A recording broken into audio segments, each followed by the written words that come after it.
Okay. We'll go ahead. I'll just go ahead and introduce myself and we'll get started. I want to make use of all our time because I know I have way too much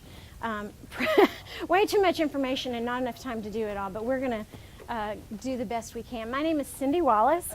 I'm a chaplain with Alexian Brothers Hospice, hence the folders that you have. Alexian Brothers Hospice. I live in Illinois. This is we're centered out of Elk Grove Village, Illinois, so that's where I live and work. Someone asked, is this just for chaplains? And I said, absolutely not. It's for all ministers. And she said, I'm not a minister. And I'm going to argue with that. We are all ministers, whether you have, letters behind your name saying that you are, or you just attend a church and you are interested in this. We all tend to people who end up in end-of-life care because whether we like to think about it or not, we all will die at some point. I always say in hospice, some of the students that we have a CPE program, they will come and they'll spend a day with me and they'll say, wow, you asked really big questions right at the beginning and you just met them. I said, they're on hospice. That may be the only conversation I have with them. I can't beat around the bush. But in reality, any conversation you have with anyone could be your last. I know that's such an up and positive way of thinking, isn't it? That's kind of the world I live in. Any conversation you have could be the last one you have with that person. It's become a joke in our family because, my kids have grown up with a hospice chaplain, so we joke about things like that. They have a warped sense of humor. It's okay, though. But when we leave, I always tell them something to do like, don't forget, be careful, don't slip on the ice, pick up the garbage and take it to the garbage can. And they'll say, and pick up the cat vomit and I'll always have you in my heart. I'm like, yes, I love you too. Just go, because they know they don't want the last words to be, take the garbage to the garbage dump in case something terrible happens. So that's what we're here to talk about today. And it's a subject that, like I said, you can have some humor about. If you ever think that chaplains who deal with end-of-life situations are very serious and very just depressed people, you have not been around chaplains for very long because we are pretty quirky, I'll give you that, but we all laugh pretty well because eccentric, I like that, because you kind of have to. It's life. This is the way life works, and you have to enjoy life as you're going through this. So we're going to have a good time today, even though we're talking about death and dying. We're going to have a good time with each other. Everybody should have gotten a folder. I have all kinds of information in here for you. We're not going to look at all of this today. Some of it's just takeaway for you, but I will refer to some of it. All of it has to do with what you will see, what you might experience, what the families, what the patients who are in end-of-life care might experience, and how you can be of service to them as a spiritual care provider, as their minister, as their friend, how you can be of service to them. So there's really good information in here and really good resources where you can get this kind of information for your church or for wherever it is that you're working. So this session came out of a session that I did last year. Last year I did a session on grief. And in that session, I said something that I thought, oh my gosh, somebody write that down. I'll have to use that again. I know, I don't really say things a lot that I think, wow, that was exceptional. I need to keep that. But that was one of those moments. And what I said, which I didn't write down, so it won't be the same, but it's something akin to, if you're not going to be present for the dying process, don't expect to be called for the death. Let me say that again. If you're not going to be present for the dying process, don't expect to be called for the death. Crisis ministry, whether it's end of life or just a crisis, an emergency type of situation, you are called into those usually because you have a relationship with those people. That relationship doesn't, for people in church ministry, it doesn't start at the crisis, although it can at times. But generally, in my experience, when people want to call their minister in, it's someone who has a relationship with them or a relationship with their loved one who's in crisis. It's someone that they know by name. It's someone who married their children. It's someone who buried their father. It's someone they know.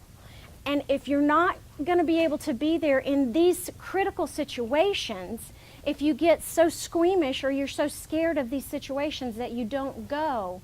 Then when it gets really hard, people may not call you in, because to be a pastor, to be a minister to people means that you're there for all of it, for the whole journey. Okay? So let's talk about that. There are two kinds of people. There are all kinds of people, but there are two big kinds of people, introverts and extroverts. What I have found, interestingly enough, is that a lot of ministers are introverts. I don't have any clinical data to back that up. I haven't done any scientific studies. Just in my random life experience, most ministers are introverts. We like to talk, we like to preach, we like to study, we like to research, we like to be alone to pray and read the Bible. But that's not where the relationships with the people start, right? Then you have some extroverts. Extroverts get energy from being around people. Those are your people that are usually on your outreach team, or those are the people that are usually, teaching your kids, or they're wanting all that. There's some seats up front if you guys want to come on in, and sporadically, if everybody can kind of move in, and we'll make space for everybody. So you've got introverts and extroverts. We've got one of each in our kids. We've got two boys, a 13 and a 15-year-old. My 13-year-old is an introvert. He comes home from school, he gets a snack, he may say hello to you before he goes straight up to his room, closes his door, gets on his computer, lays in his bed, and just does nothing for 45 minutes to an hour. Then he'll come down and it's like, hey Mom, how was your day? Okay, he needed his time, he's got his time, now he can be a part of the family again. My older one is the extrovert. He's like, Mom, nobody's home yet. When are you coming home? Mom, I'm here by myself. I'm like, you're 15, it's okay. But there's nothing to do. What am I going to do? When is Dad coming home? Is Thomas around? What, does he have practice today or something? I'm like, Daniel, it's okay. You can spend 10 minutes by yourself. Read a book, do something. No, he wants to be with people. So we do a lot of chasing each other around in our house. Do you want to do something? No. Do you want to do something now? No. So that's kind of how people work, and those are the extremes. Some of us, because of our jobs, come somewhere right in the middle where we have to be with people as a part of what we do, but we do need that time to refocus.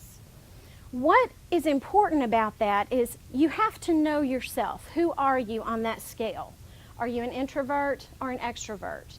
Neither of those is a reason that you can't go and be with your people. It just means you need to know yourself well enough to know if you are an extrovert, your challenge is going to be shutting your mouth and sitting still and listening to someone else's story. Okay? That's going to be your challenge. Holding yourself back enough to be calm and to be with them and listen. If you're an introvert, your challenge is going to be getting yourself out the door to go and be with them, and while they're talking, not doing something else in your head where it looks like you're listening but you're really not. You're just trying to figure out, how can I get out of this room? What would I have to do to get out of this situation? That's your challenge. Neither of those are excuses that you get out of it, but those are your challenges. And so you have to start pastoral care with anybody by knowing yourself, where you stand and how you're going to cope with being with people. Okay, so that's just a normal visit. Add into that end of life. How many people have some kind of fear or some kind of worry when you go to see someone who's end of life, terminal diagnosis, long term? You don't have to. You have fears. Yeah. What are your fears? Sticking your foot in your mouth. Okay, excellent. What else?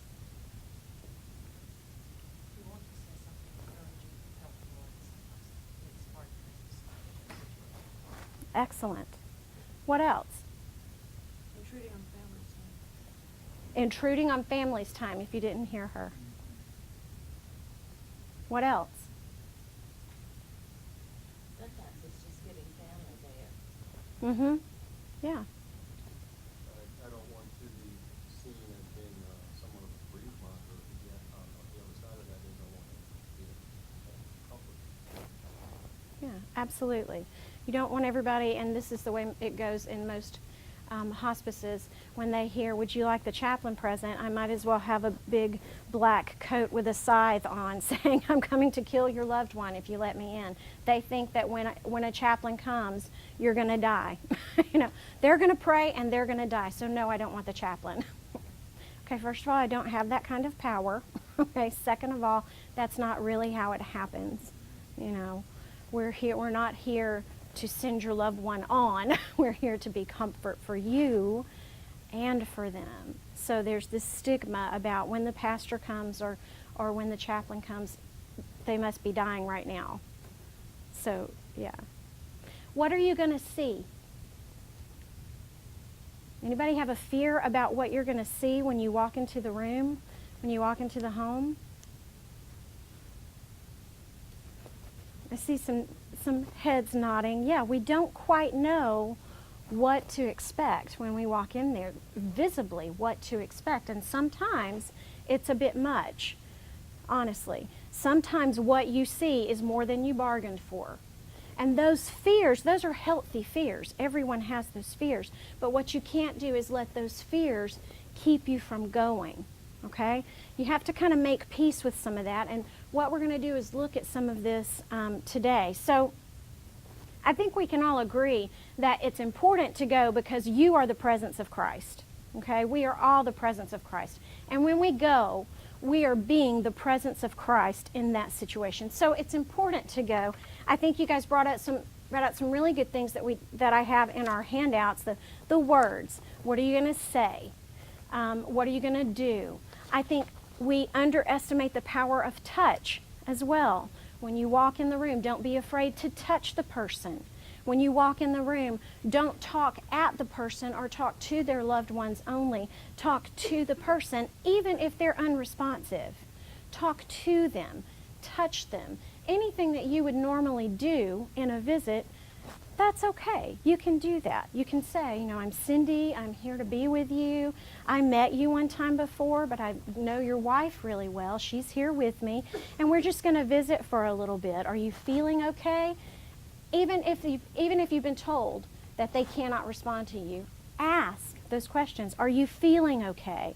See if there's any response. There may be a raised eyebrow. There may be, you know, a restless movement, and there may be nothing. But ask it, you know, because for one thing, they're still here, okay? They're still here. You can still talk to them. Doctors will tell you they can still hear you. The other thing you're doing is you're modeling that for the family. Okay, the family needs to know it's okay to sit and to touch and to talk to and to share with. So you're doing two things there. It's okay to cry. You know, if you get a little verklempt when you're in your visit with them, it's okay to shed a tear or two. Now, if you start really crying and you can't control yourself, that's your own grief. There's something wrong there. You need to take a step back, excuse yourself, and get yourself together, because that's probably something in you that has nothing to do with that person, okay? But if you are in a sad situation, it's perfectly normal to feel that with them and to shed a tear. Obviously, listening. We talked about listening a little bit, and following up. Sometimes, you know, we get in our heads that, okay, well, I saw that person, I'm done. I'll go to the next person, and I'll go to the next person. But sometimes you don't get in one visit what you really want to get out of that one visit. Sometimes it takes 2, 3, 4 visits just to establish your relationship with this family, with this patient, to let them know, I'm not going anywhere, I'm still going to be here. And even afterwards, that kind of establishes for that family, even afterwards, I'm still going to be a resource for you. So kind of be present, call. You don't have to do a visit if they don't want to visit, but call and just let them know you're thinking about them.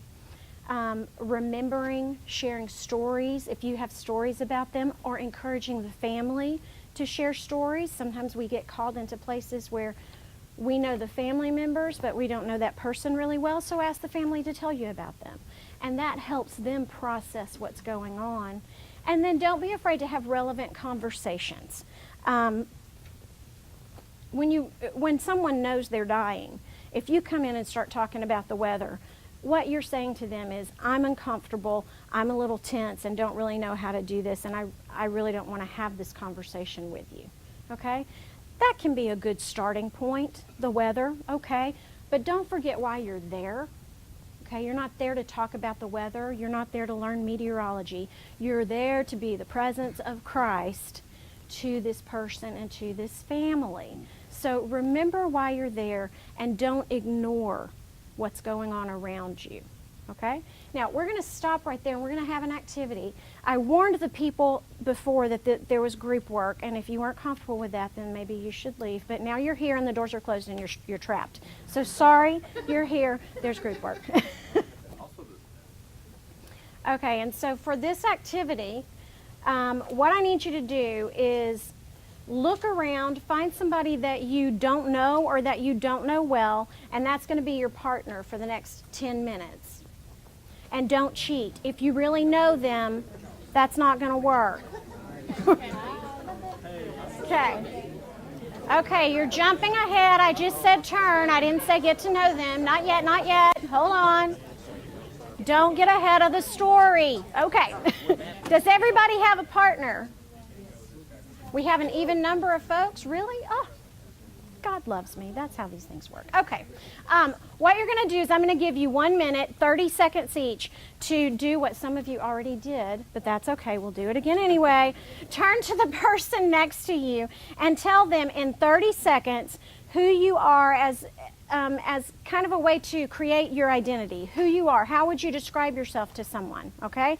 30 seconds. I'll tell you at the 30-second mark when you need to switch. Okay? Ready? Go. Okay, stop. You two get a few extra seconds next time. Okay, they came in late. Okay, stop. Now, that's all I want you to do. Okay, that's just a very quick get to know you. Did you get to know who the other person was? A little bit? Okay. You know a name, maybe? If you don't remember it, that's okay. That's okay. Don't tell them that, but it's okay. All right. Now we're going to do this again, and this time, instead of just kind of getting to know you, you're going to let your guard down a little bit, okay? I know, I already heard, ooh. I told you it's group work, okay? Mentally prepare yourself. You're going to turn to the same person, and I'm going to give you about a minute each, and what I want you to do is tell them something that maybe everybody doesn't know about you, whether it's silly or interesting or something stupid you did one time or whatever. If there's something that people don't normally know about you. Okay? Ready? Go. Okay. Everybody stop. Okay, you may have been in the middle of something, but now, do you know a little bit more about that person? Yes. Okay, good. This is kind of what it's like when you meet someone for the first time and you're doing a visit with someone that maybe you don't know as well, okay? You just kind of got to get in there and get to know them, you know. The purpose of the second part of you sharing something about yourself that's a little embarrassing or maybe silly or interesting is that sometimes our conversations don't go very far very quickly, and so you have to try to find a point of reference. You have to find something in common. Sometimes you can find that in clues around the person's room. If you walk in a room and there's a lot of pictures on the wall of kids or grandkids, or maybe there's a drawing of a stick person with a little heart that says, "Get well, Graham," or something, that kind of, use those clues as a place to start a conversation. Oh, is that from your granddaughter? Tell me about her. Something, okay? If you don't have that, if you're in an area where we're in Chicago, so if you look around and maybe it's a man or maybe it's a woman that doesn't have a lot of pictures around, ask something benign like, hey, are you following the Blackhawks this year? You know, have you been watching the games, or are you a Cubs fan or a Sox fan? And that may start something. Sometimes I'll get, oh, I'm a Cubs fan, but my husband's a Sox fan, so we're a house divided. Anything. It gets a conversation started, okay? So you're not quite where you want to be with that person, but it's a way to just kind of open up, and maybe you're able to share something about yourself that's benign, that doesn't do any harm to anything, but it lets them know that you're just a normal person too. Because one of the things that people think about pastors and ministers and chaplains is that you are up here. You know, you are not quite on the same level as all the other puny humans. You know God more, so you must not be, as you're holier than everybody else. You're not normal like me. If you start talking about normal stuff with them, that kind of brings it back down and it sometimes makes them feel like, okay, I can talk to you. It cuts that picture in their mind out about ministry that makes them feel like you're not approachable sometimes just because you have the title minister or because you're coming from the church. So that's what that purpose is for. Okay, the next step is to become a little vulnerable. Okay, I'm going to let you have about a minute and a half, couple of minutes each on this. What I want you to do is I want you to turn to the person that you've just met. Okay, I know you've just met them. We're going to turn to the person that you've just met, and I'm going to ask you to tell them one struggle that either you are experiencing now or you have experienced. It's obviously just a minute, so you don't have time to go into a lot of details, but something, okay? We're bringing our guard down a little bit at a time. Take a deep breath and go. Okay, that's time right there. Okay, bring it back around. Now, the point of that exercise was, first of all, to help you understand what it feels like to break down your barriers, to become vulnerable with someone that you've just met, maybe, and feel what that's like, because that's what it feels like for the people that you're visiting that may not know you really well, that may not be as actively involved in your church, or it may be a new patient for those of you who are in patient settings. I mean, how many times do you, as a minister of whatever, get a referral to, my cousin's aunt is in the hospital, can you go see them? They'll love you because I know you and I love you, they'll love you. Who knows? They may not like you at all. They may not want to have anything to do with any kind of church or God or anything, but it's important for them that you go. So this is what it's like when you have to figure out when you're asking them to become vulnerable just like that with you. It's a little scary, because it's that, how many of you really did have to take a deep breath before you, let something out like that? Well, that's kind of where they are when you start this conversation with them. Okay? The other piece of that is I timed you because it's important for us as ministers to realize that it is important for us to share our journey as well when it's relevant, but we have to share only a few minutes of it because the visit that we are going to is not about us, it's about them. So if you have something, if that visit touches something in yourself that you feel like is relevant, ask yourself, is this going to help this person if I share it? And how can I share it in just a couple of minutes? What is the bare bones that I can share without going into my life history and taking up 30 minutes of my visit time talking about me? Because that's not the point. The point of you sharing your personal story is to connect with someone. And you can do that just like that. You don't have to give the whole details. So it was twofold, to let you understand that feeling and to try to help you learn how to bear your story down to bare bones, cut your story down to bare bones so that you share it. So I want you to think about what you just heard. We're going to do a case study together, but I want you to think about the stories you just heard, okay? What I want you to think about is, what were the strengths that you heard in that person's story? You don't have to say it out loud, just think. Did you hear in that person's story that they have support from someone around? Did you hear a support system? Did you hear their feelings? Or did it touch a feeling inside of you that maybe they didn't say, I felt sad, or I felt angry, or I felt useless, but you heard that in either their tone or their phrase that they used? Did something inside you go, gosh, that sounds like it's this, or it sounds like it's this, because it touched that in you? Did you hear hope or a sense of peace in that story, or a potential for hope in that story? Think about those things. What was their hope? And now I want you to, as you think about that, I want you to think about What can you ask? What clarifying question can you ask that person so that you can maybe get a better sense of what they're feeling or what their hope is? Could it be, when you were talking, I felt like this. Is that how you're feeling?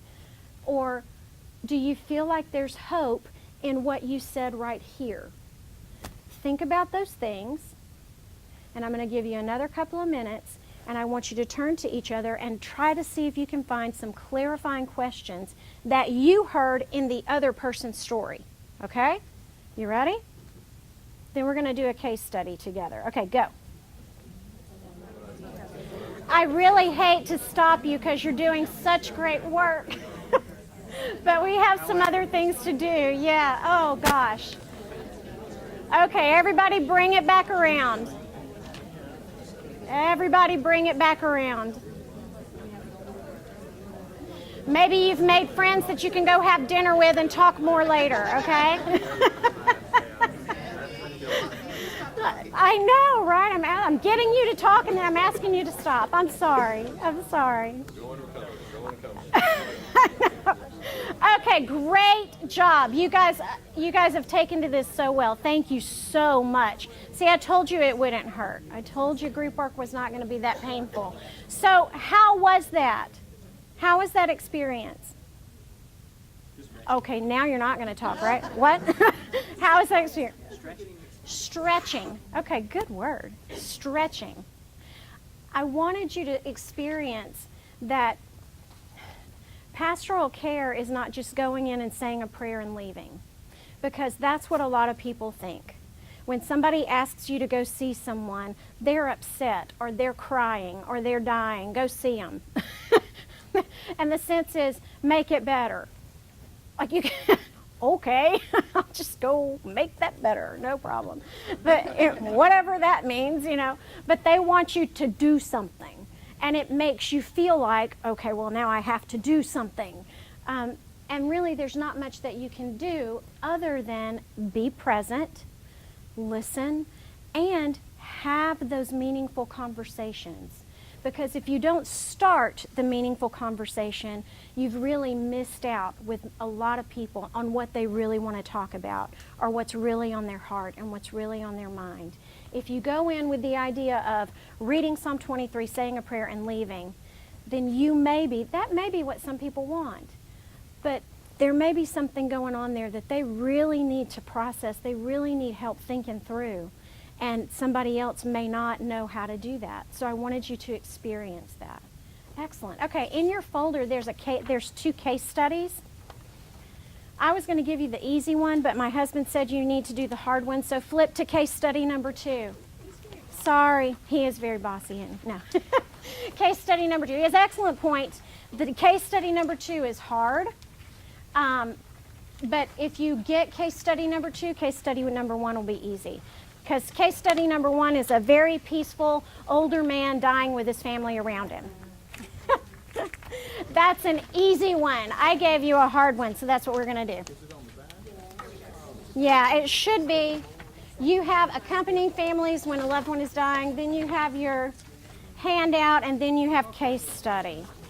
So what I want you to listen for are the same things that you just listened for with each other. I want you to listen for strengths, for feelings, for hope, and what your pastoral response might be as we walk through this together. You're walking into the waiting room of the hospital to offer pastoral care and support to your church members, or for those of you in a hospital or hospice setting, to your patients, Sue and Tom, whose 5-month-old granddaughter was brought in unconscious and is now in the pediatric ICU on a ventilator, heart monitor, and IVs. They tell you they had just spent the afternoon with the baby and their son, the baby's father.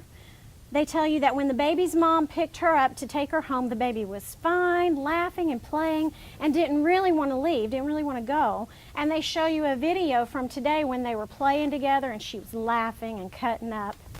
The grandmother that you know tells you that they were told the baby had been breastfeeding when her mother passed out on top of the baby and smothered her. The grandparents believe she was drunk or high. All they know right now is that the baby had gone a long time without oxygen and is not breathing on her own. The baby's mother and her parents are also present, but in a separate room from your church members or your family, because there had already been an outburst between the parents before you arrived, and security who had to be called to keep things calmed. The parents are now taking turns visiting the baby, and the family asks you to go with them when it's their turn to see the baby and say prayers with them.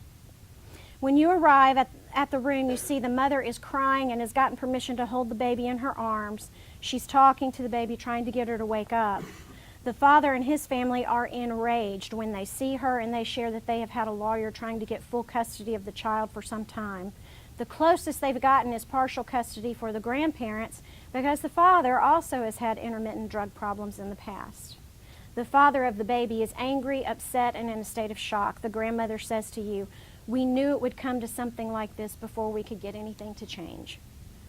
The nurse has to go in and persuade the mom to give the dad and his family, your church members, their time with the baby.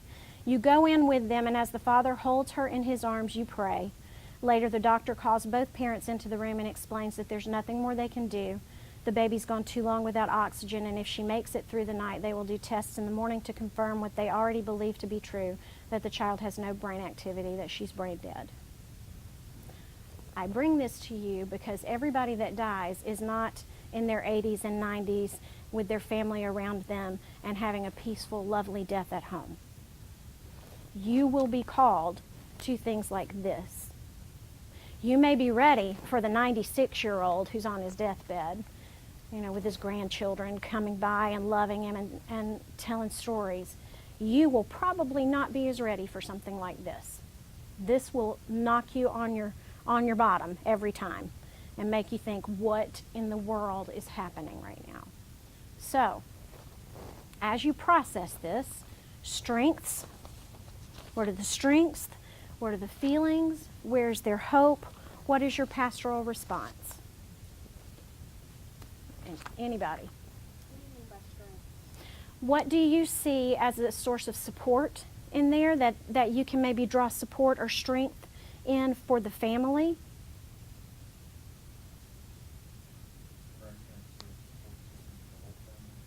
Very good. Grandparents are the support system. And do they have a support system, the grandparents? The church. So they're connected. The father has changed. He used to be more involved in this, and now he's changed. So he has True. grown. He's grown. Very good. He's also at risk to go back. He's also at risk to go back. But there's a potential there. Mm-hmm. Well, which means that the grandparents are at risk of losing another child. Mm-hmm. Very good. You cannot. Help them admit their anger, their fears. Help them say what they're feeling. Without judgment. I think those go hand in hand. That's what I was thinking in the prayer. I would definitely name the horror. Say to God, this is horrible, and we don't understand. And our hearts are broken.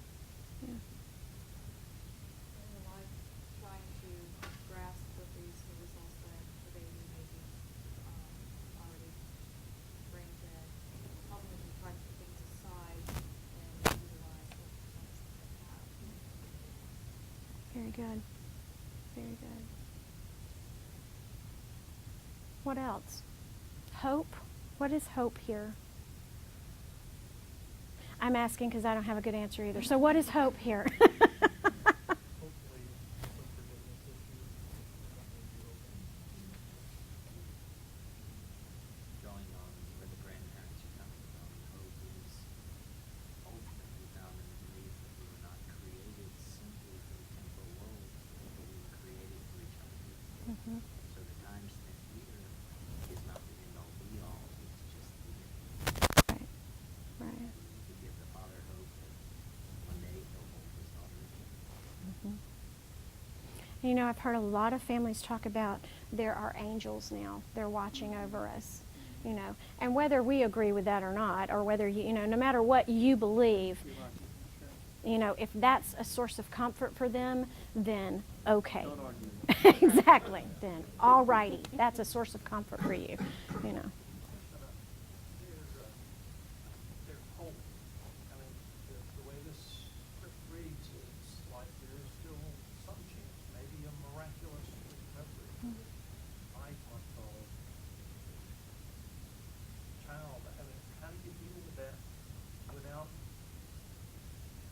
without false hope. destroying those hope, but without exaggerating them so that it's worse in the likely event that she doesn't make it through. What I have found, and somebody else, I mean, please, I'm not the expert of all this, but what I have found is that when people are sharing their hopes in the miraculous, it's not helpful for us to say, you know, I know that you're praying for a miracle, but that just is not realistic. Don't go there, because if that's their hope, that's what's giving them comfort. And in my experience, when they do find out, when and if they do find out that that is no longer an option, then they flip from hope into acceptance. You know, not always easily, but they do make that switch. Like they hold out hope and hold out hope to the last possible minute, and then, okay, and usually what you hear, if it's someone of faith, is this must be God's will. This is what God wanted. And again, whether you agree with that statement or not, that's giving them hope. Healing too, which is that the only true healing is in God's arms. Right, right, and that goes back to your statement. But you try to invite the grandparents to praying with the young mother for the still child, or would that be even too much? It depends on the situation. You can, in that situation, when there's already security present, I would broach it with the dad's side and ask, would you like to invite the mother and her parents to come in for the prayer? And if they say no, that's fine. Then you can most definitely go and say, you know, I would like to offer prayer with them as well. Is that okay with you? If it's not, then okay, you abide by their rules because you're there for them. But there's usually, if it's a hospital setting, there's usually a chaplain, or you can check with the nurse and ask, you know, do they have a minister that we can call for that side of the family? Or, you know, something like that. Or you can, like I said, you can always offer your services to the other family and just say, you know, I know there's a rift here, but these are God's children too, and I'd really like to offer to pray for them. I mean, you can always offer. That goes along with what I was. So what is your follow-up? What do you know is happening tomorrow? So where should you be? In that space, walking with them when that doctor is in the room or right after that doctor has been there, as best as possible. And if you can't be there, you get somebody else who can be there. If whatever reason you can't be there, you make sure someone is there with them, because maybe they have prayed and held out hope all night, and your follow-up is to be there, okay? Yes? I find it really important to clarify your role when you go in, when they've asked you to come in and pray. Mm-hmm. If you don't know what they want you to pray for. Ask them. You know, I may be praying to maybe get up now and walk away, and the family's just thinking that the kid doesn't have to live in a broken home where it's abused. Absolutely. So Absolutely. making sure you know what your role there is and why you're there, and not Yeah. assuming you know what you're doing. And that's where those clarifying questions come back. Always ask those clarifying questions. Do not assume that you know. Ask those questions. So let me share with you what you have in your packet really quickly. We talked about some of your fear of what you will see, and we've kind of looked at what you might possibly see. But you have some handouts that are living with a serious illness, the dying process, and a providing comfort. And what that is that it's telling you kind of what you might see, what people at end of life kind of go through, and giving you kind of a heads up of all the potentials. Everything's different because there are accidents versus people who are dying of a normal, long chronic illness process, and those are very different. But just so you know, I do want you to be aware in your handout where it talks about overcoming fear and anxiety, near-death awareness. A lot of times, especially adults and children of all ages, when people are dying, they very often see people who they know in the room with them who have gone before them, and they will talk to them and they will reach out to them. Do not discourage that. Do not argue with that. Do not say there's nobody there. Ask them, what are you seeing? Who do you see?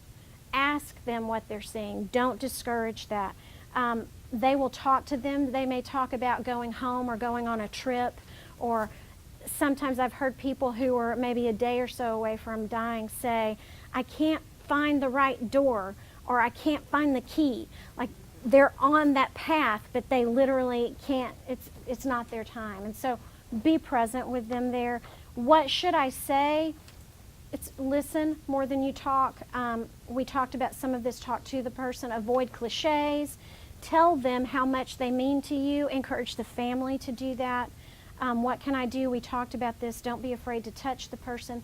Don't be afraid to be near the person. I've walked into so many homes or rooms where, the patient's in the bed and the family's like up against the wall.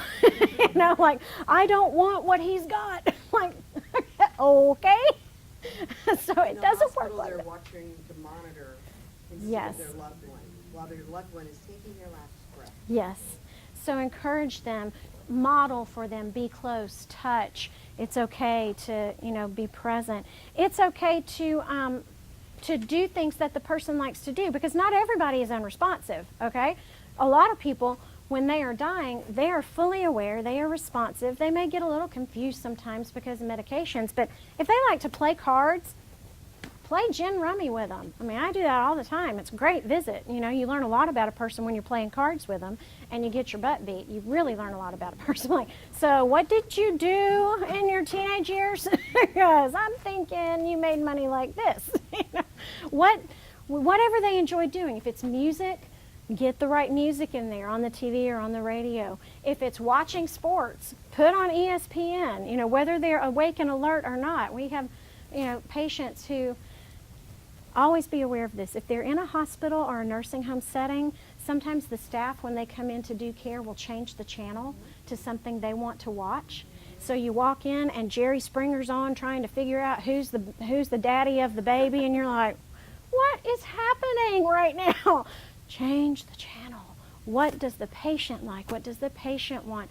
Put it on something that's interesting or turn it off, whatever. But be aware of the surroundings, not just who's there, but the surroundings. And then don't wait for somebody to ask for help. That family has been there taking care of this person, or maybe they're at home taking care of this person. Don't wait for them to ask for help. See if there's something you can do. Can you wash dishes? Can you do a load of clothes? Do they have kids that need to be picked up from school? Think outside the box and offer. Can I do this for you? Can I go to the grocery store for you? I need to pick up things anyway. Can I bring something by the house? Bring them food. Bring them things that you would think they might need. And then always remember, there's a packet in here that I would love for you to go through, offering spiritual support for family and friends. It starts with explore your own beliefs and values before you talk to others. If you don't know where you stand on these kinds of issues, how in the world are you going to get through a visit with somebody else? Explore your own faith and values. Explore what this is like for you. Explore, these questions that are on the inside that people may ask when they are in crisis situations. What gives my life meaning? Who am I now? What am I thankful for? How has my illness affected relationships? What is my relationship with God? What do I regret? What do I fear? What makes me angry? These are all things we need to know about ourselves, as well, so that you're comfortable hearing it from somebody else. Because if you don't know yourself, it's really hard to be in a visit when someone's sharing a lot of information, because it makes you uncomfortable. Explore these questions yourself, and then in here you'll also find this ideas of spiritual pain and suffering, what people tend to think about, what tends to give people most difficulty at these times. Trying to go through all this because I'm running out of time. I've got a timer in the back. I hate that. I hate timers. Anyway, I had 15 more minutes last year, so you have to stay later. No, I'm not going to do that to you. But ask questions also about your own faith. If I was in this situation, what faith questions would I be asking? How would this make me feel? How does this, not being in the situation, just being next to it, what questions am I asking? That was a situation that I was in with the baby. You think I didn't have questions for God that night? Oh yeah, God and I had a long talk. Didn't get any answers, by the way. But we had a long talk, and just having that long talk made me feel better. You know, God is there. God is present. And I want to leave you with an image. My husband and I, on the way down, stopped at Abbey of Gethsemane in Kentucky, where Father Thomas Merton, spent his days as a brother there, and he's buried there. And there's some statues there that you have to hike to. It was a lovely hike that you have to go off into the woods to see. And the statues are big, like life-size statues of Jesus in the garden and 3 disciples asleep. And it's the Garden of Gethsemane, at the Abbey of Gethsemane. And Jesus is represented there as he's on his knees, and he's got his hands on his face like this. And you can't see his eyes, but he's got his hands on his face like this, and he's looking up to heaven. And it's so realistic because they've got knuckles and fingernails and everything. And I mean, it looks like it could get up and walk if it wanted to. I mean, it's so realistic. It's just a dark stone-colored, dark gray statue looking like this. And he's pointed, his body is pointed in the direction where just a few feet away are 3 sleeping disciples. 3 sleeping disciples. And the question came to me while I was there. You know, Jesus is praying, please let this cup pass from me. And the sculpture just captured the pain and the anguish of that question. And the question that I heard God say to me is, how many times do we sleep through the cries and pains of others? How many times do we fall asleep while just feet away from us, people are crying out, God, please let this cup pass from me. And we know, just like Jesus, that it doesn't. Those cups don't always pass, but we lie sleeping. That's why this is important. That's why our ministry as ministers, as lay ministers, as pastors, as chaplains, that's why what we do is important, because we hear those cries and we react. We go toward those cries where many, many times the rest of the world turns away, maybe puts their hands over their ears and falls asleep. Don't do that. Don't do that. Be the one who goes in. Be there. Be the presence of Christ. Thank you so much for coming. Now go have dinner with your new friend and you can finish your conversation.